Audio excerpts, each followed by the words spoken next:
Chapter 2. The Ancient Civilizations. Across the vast expanse of the ancient world, great civilizations rose and fell, leaving behind monuments and mysteries that would baffle and intrigue generations to come. From the arid deserts of Egypt to the dense jungles of Mesoamerica, from the fertile crescent of Mesopotamia to the mist-shrouded mountains of China, the ancient peoples of the world built empires that would endure for millennia. But beneath the surface of these civilizations, beyond the reach of historians and archaeologists, lay a hidden network, a secret alliance that connected the most powerful cultures of the ancient world. This network was bound not by trade or conquest, but by something far deeper and more enigmatic, a shared knowledge, a common purpose. In the land of Egypt, the sun god Ra reigned supreme, his daily journey across the sky a symbol of life and renewal. The Nile River, the lifeblood of the land, flowed from the heart of Africa, bringing fertility to the desert and sustaining the great civilization that flourished along its banks. But the Egyptians were not content to simply worship the gods. They sought to understand the mysteries of the universe, to unlock the secrets of life and death. It was this quest for knowledge that drove the construction of the pyramids, the massive stone structures that rose from the sands like mountains, their gleaming white surfaces reflecting the brilliance of the sun. The pyramids were more than just tombs for the pharaohs. They were symbols of power, of the divine connection between the rulers of Egypt and the gods themselves. The alignment of the pyramids with the stars, their precise mathematical proportions, and the sheer scale of their construction all pointed to a level of knowledge that far exceeded that of the average Egyptian. But this knowledge was not confined to Egypt alone.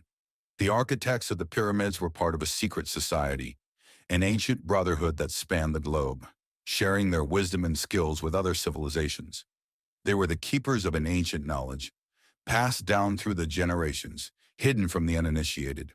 To the east of Egypt, between the Tigris and Euphrates rivers, lay the land of Mesopotamia, the birthplace of writing, law, and the first great cities. Here in the fertile plains of Sumer, Akkad, and Babylon, the seeds of civilization were planted, and the first empires emerged.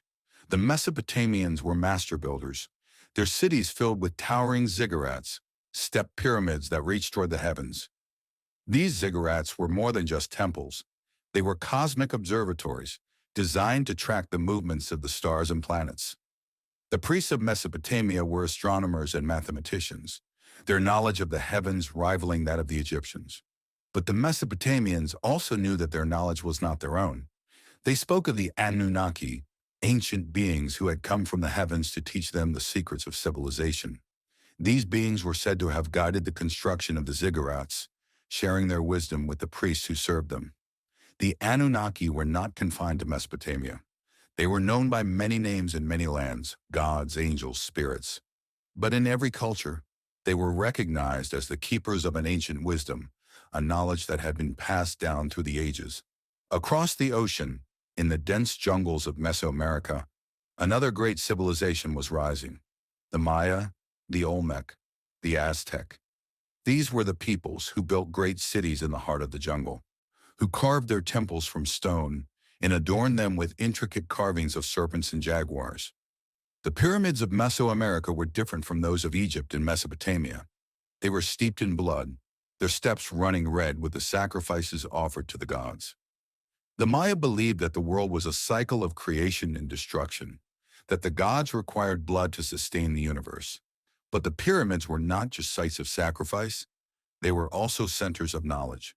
The Maya were skilled astronomers, their calendar more accurate than any other in the ancient world.